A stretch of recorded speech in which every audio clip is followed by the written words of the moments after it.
Welcome back guys. So from this tutorial we'll be learning what is species area relationship. Species area relationship என்னன்னு சொல்லிட்டு இந்த tutorialல நம்ம learn பண்ண போறோம். Okay. So before that I just want to give a small introduction about the person who really worked hard for this species area relationship. So இது இந்த அதுக்கு முன்னாடி அந்த ஸ்பீஷிஸ் ஏரியா ரிலேஷன்ஷிப்பை பற்றி நல்லா டீட்டெயிலாக டிஸ்கிரைப் பண்ண பர்சனை பற்றி பார்ப்போம். அவர் நேம் பார்த்தோன்னா Alexander von Humboldt. So he was a German geographer, explorer, and naturalist. And few of his famous works are field of plant biogeography, the analysis of distribution of plants throughout the world. Like he went and analyzed the distribution of plants throughout the world. And he also contributed in the discovery of many species. நிறைய species கண்டுபிடிக்கிறதுக்கு அவர் ஒரு முக்கிய பங்களிப்பாக இருந்திருக்கார். For example electric eel in reality this is how it looks like. So like சயின்ஸில் இவருடைய பங்களிப்பு ரொம்ப அதிகம். He was really very famous. So that is why I just wanted to give you. And அவர் என்ன பண்ணார்னா அமெரிக்கன் ஜங்கல் ஃபாரஸ்ட்டை அவர் research பண்ணும்போது தான் இந்த ஸ்பீஷிஸ் ஏரியா ரிலேஷன்ஷிப்பே ஒரு தியரியை கொண்டு வந்தார். So that's what we are going to see in detail. So what is species area relationship?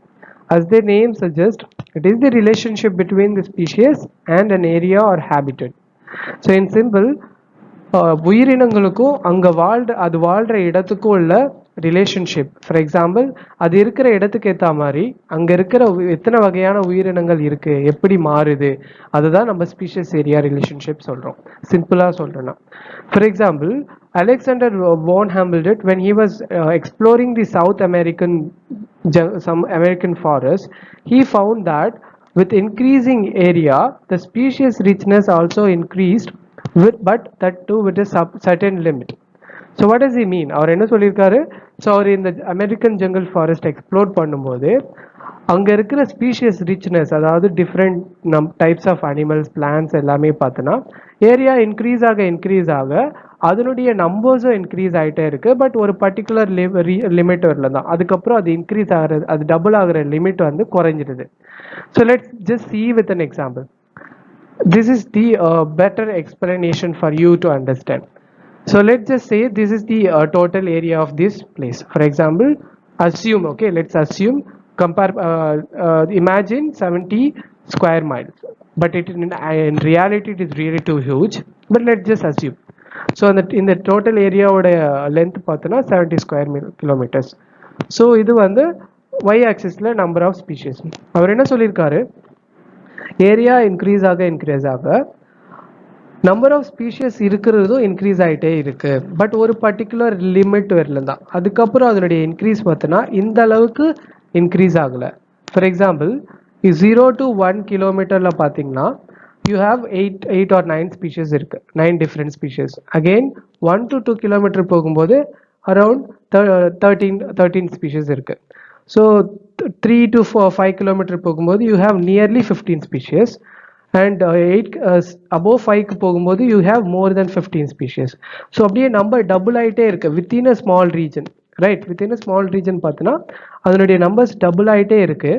But for example up to 10 வரலும் பார்த்தீங்கன்னா த நம்பர் ஆஃப் ஸ்பீஷியஸ் பார்த்தோன்னா டபுள் ஆகிட்டே இருக்கு. இங்கே 8 இருந்தது, ஏரியா இன்க்ரீஸ் ஆக அப்படியே டபுள் ஆகிட்டே வந்தது. 8லேருந்து 14 ஆச்சு, 14லேருந்து 16 ஆச்சு.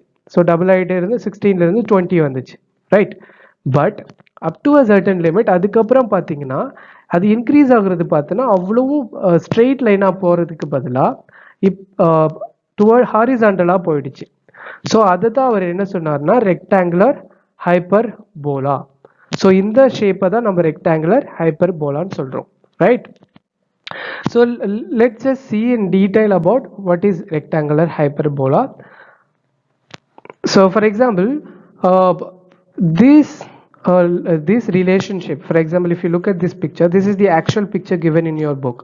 ஸோ உங்கள் புக்கில் கொடுத்துருக்க ஆக்சுவல் பிக்சர் இதுதான். ஸோ இது பார்த்தீங்கன்னா லீனியர் ரிலேஷன்ஷிப் சொல்லுவோம். பட் இங்கே பார்த்தீங்கன்னா இது லீனியராக போகாமல் ஸ்ட்ரெயிட்டாக போகாமல் இப்படி போகிறதால, ஹாரிசாண்டலாக போகிறதால வெர்டிக்கல் ஆக்சிஸாக போயிட்டு ஹாரிசாண்டலாக போகும். இன்க்ரீஸ் ஆகிட்டே போயிட்டு ஒரு பர்டிகுலர் லிமிட் ஒருக்கு மேலே பார்த்தீங்கன்னா இந்த மாதிரி போயிட்டே இருக்கும், லைக் ஹாரிசாண்டலாக போயிட்டே இருக்கும். ஸோ இதை தான் அவர் என்ன சொல்லியிருக்காருன்னா rectangular hyperbola. So the formula which is originally used is S equal to the number of species, C means constant, A is equal to area which is this area, and Z is equal to slope. Z means slope. இது தான் slope னு சொல்றோம். So when he applied the same numbers, like same measurements in logarithmic scale, he found out that the relationship was linear. So இதே மெஷர்மெண்ட்ஸை அவர் logarithmic ஸ்கேலில் apply பண்ணும்போது அவருக்கு கிடைச்சது linear relationship கிடைச்சது. Let's just see that with another example. So when he applied the same measurement with logarithmic scale, the result that he has got is straight line. அதாவது அவருக்கு கிடைச்ச same measurement, அதாவது இந்த rectangular ஹைபர்போலாவில் கிடைச்ச அதே measurement எல்லாம் மைல்ஸில் இருந்துச்சுல, 10 மைல்ஸ் 20 மைல்ஸ் அண்ட் 70 மைல்ஸ் வரல இருந்ததை அவர் லாகாக கன்வெர்ட் பண்ணும்போது அவருக்கு கிடைச்ச ரிசல்ட் பார்த்தீங்கன்னா ஸ்ட்ரெயிட் லைன்ஸ். அப்படின்னா என்ன அர்த்தம்னா, the increase in number of species will increase in the area. But for example, area increase ஆக number of species increase ஆகுதுன்றது அர்த்தம், which means it is directly proportional to the increase in the area. So சிம்பிளா சொல்லணும்னா இது ஒரு regression coefficient analysis சொல்லுவாங்க. எதுக்காக மெயினா இந்த மெத்தடாலஜி யூஸ் பண்ணுவாங்கன்னா, ஒரு 2 இல்லைன்னா 3 வேரியபிள்ஸ்க்குள்ள ரிலேஷன்ஷிப் பார்க்கறதுக்காக யூஸ் பண்ணுவாங்க. நம்ம கேஸ்ல இந்த ஸ்டடியில ஸ்பீஷியஸ்க்கும் ஏரியாவுக்கும் என்ன ரிலேஷன்ஷிப், லைக் ஏரியா இன்க்ரீஸ் ஆக ஸ்பீஷியஸ் நம்பர் இன்க்ரீஸ் ஆகுதா அப்படின்னு சொல்றது மெஷர் பண்றதுக்காக இந்த மெத்தடாலஜி ஃபாலோ பண்ணியிருக்காங்க. ஃபார் எக்ஸாம்பிள் சிம்பிள் மெத்தட் பார்த்தீங்கன்னா அதனுடைய சிம்பிள் ஃபார்முலா பார்த்தீங்கன்னா y is equal to mx plus b. So இங்கே mன்றது ஸ்லோப், இந்த z slope of the line. எக்ஸ்ன்றது இண்டிபெண்டன்ட் வேரியபிள். இண்டிபெண்டன்ட் வேரியபிள்னா எதையும் சார்ந்து இருக்காத வேரியபிள்னு அர்த்தம்.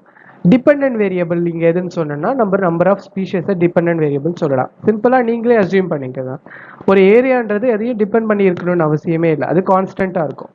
பட் நம்பர் ஆஃப் ஸ்பீஷியஸ் அங்கே இருக்கிற அனிமல்ஸும் பிளான்ஸும் பார்த்தீங்கன்னா அந்த ஏரியாவில் இருக்கிற ரிசோர்ஸை பொறுத்து, நியூட்ரியன்ஸை பொறுத்து அதனுடைய நம்பர்ஸ் இன்க்ரீஸ் ஆகும். ஸோ அதனால நம்பர் ஆஃப் ஸ்பீஷியஸை டிபெண்டன்ட் வேரியபிளையும் ஏரியாவை வந்து நம்ம இண்டிபெண்டன்ட் வேரியபிள் சொல்கிறோம். ஸோ இந்த ஃபார்முலா இந்த ஃபார்முலாவை தான் அவர் அப்ளை பண்ணார். ஆனால் லாகாக கன்வெர்ட் பண்ணி அப்ளை பண்ணும்போது அவருக்கு இந்த ஸ்ட்ரெயிட் லைன் கிடைச்சிது. அந்த ஸ்ட்ரெயிட் லைனில் அவருக்கு கிடைச்ச வேல்யூ எல்லாமே 0.1 to 0.2 அந்த slope of the line. So இது லைக் இது எக்ஸ்பிளைன் பண்ணிடுறேன். எம்ன்றது ஸ்லோப், இங்கே அதுதான் G slope of the line. எக்ஸ்ன்றது இண்டிபெண்ட் வேரியபிள், அதாவது எக்ஸ் ஏரியாவுடைய வேல்யூ. ஓகே, பிளஸ் பின்றது இன்டர்செப்ட் இல்லைன்னா கான்ஸ்டன்ட் சொல்லுவாங்க. சார் இன்டர்செப்ட் இல்லை கான்ஸ்டன்ட்னா என்னன்னு கேட்கலாம். எக்ஸோடைய வேல்யூ 0வா இருக்கும்போது உங்களுக்கு கிடைக்கிற ஒய் வேல்யூ தான் நம்ம கான்ஸ்டன்ட் பின்னு சொல்கிறோம். இந்த கேஸில் ஃபார் எக்ஸாம்பிள் இங்கே 0வா இருக்கும்போது இங்கே 3ன்னு இருக்குன்னு வச்சுக்கோங்க. ஸோ ஃபார் எக்ஸாம்பிள் இங்கே 0 எக்ஸோடைய வேல்யூ, இங்கே 3ன்னு கிடைக்குன்னு வச்சுக்கோங்க. ஸோ அந்த கான்ஸ்டன்ட் பியோட வேல்யூ 3. ஸோ இது மாறாது, இது கான்ஸ்டண்ட்டாக அப்படியே தான் இருக்கும். ஓகே, ஸோ இதுதான் இதே ஃபார்முலா யூஸ் பண்ணி அவர் லாகாக கன்வெர்ட் பண்ணும்போது அவருக்கு ஸ்ட்ரெயிட் லைன் கிடைச்சிருக்கு. ஸோ இந்த ஸ்லோப்ன்றது என்ன சார் அப்படின்னு கேட்கலாம். ஸ்லோப்ன்றது ஸ்லோப் ஜி, இங்கே நம்ம G is equal to slope of the line, regression coefficient சொல்லியிருக்காங்களே அப்படின்னு சொல்லி மைட் வேண்டாம். ரிக்ரெஷன் கோஎஃபிஷியன்ட்னா நான் சொல்லிட்டேன், the relationship between dependent variable and independent variable. So the value that you get is known as slope. Okay, for example delta y na change in y values, இதுதான் y axis, right? Change in y value, let me draw it. Change in y value,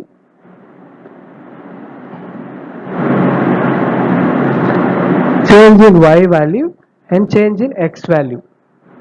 Change in y value and change in x value were divide பண்ணனா, for example you have one y value oda y change in y value pathina 1, change in x value pathina minus 0.6.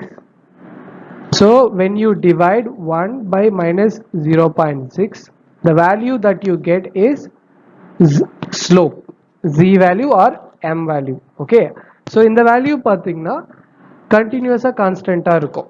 So இதே measure இதை அவங்க when Alexander apply பண்ணும்போது different region ஒரு particular small region எடுத்து apply பண்ணும்போது எல்லா இடத்துலையுமே பார்த்தீங்கன்னா ஜென்ரலாக அதனுடைய வேல்யூ பார்த்தீங்கன்னா 0.1 to 0.2 தான் இருக்கு. ஓகே, ஸோ எனிவேஸ் இதை பற்றி டீட்டெயிலாக will see in next slide. For example, generally when they observed the z value is 0.1 to 0.2. அதாவது நான் சொன்னேன்ல லைக்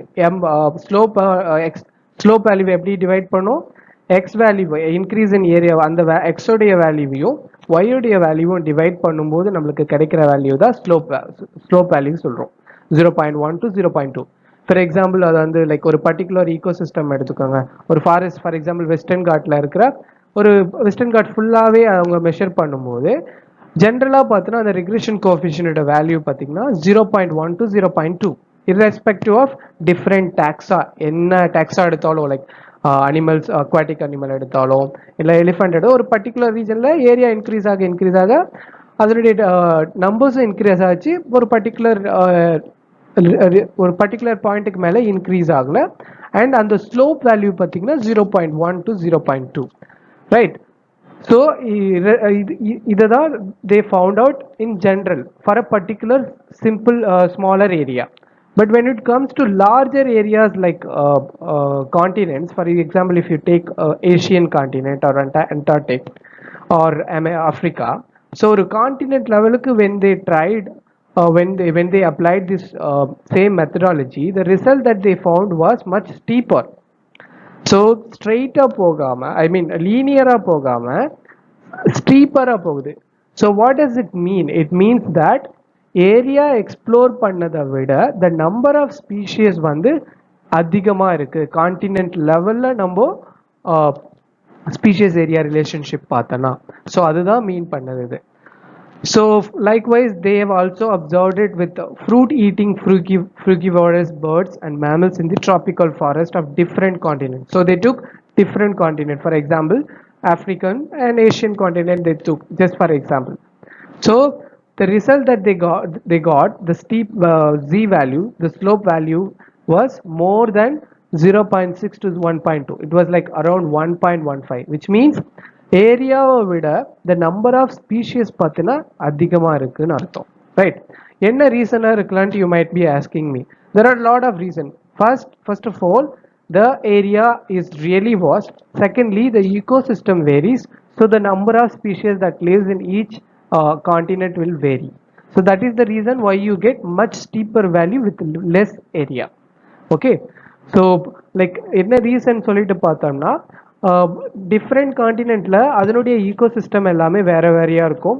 ஒரு சில இடத்துல நல்ல ஃபேவரபுளான ஈகோசிஸ்டம் கம்யூனிட்டியா இருக்கும், அதனால அங்க நிறைய அந்த பேர்ட்ஸும் மேமல்ஸும் இருக்கலாம், மற்ற இடத்துல கம்மியா இருக்கலாம். அதனாலதான் லைக் ஒரு கான்டினென்ட் லெவல் பெரிய லார்ஜர் ஏரியா எடுக்கும்போது லீனியரா வராம ஸ்லோப்பு ஸ்டீப்பரா போகுது. அதாவது ஏரியாவை கம்பேர் பண்றத விட நம்பர் ஆஃப் ஸ்பீஷியஸோட லெவல் வந்து ரொம்ப இன்க்ரீஸ் ஆகுது. So this is what they have found out from species area relationship. Okay, so I have explained it until now. This is about species area relationship.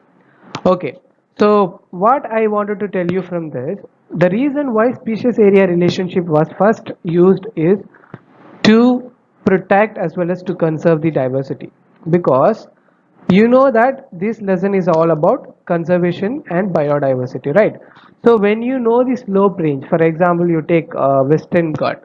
So Western Ghats, you are measuring the species area relationship for the first year, like 2010. So you got the z value as 0.1 to 0.2, right? So but next year when you go and measure it, if it varies, it means some species might really need some attention, some species might have really migrated. So there are a lot of factors to be considered.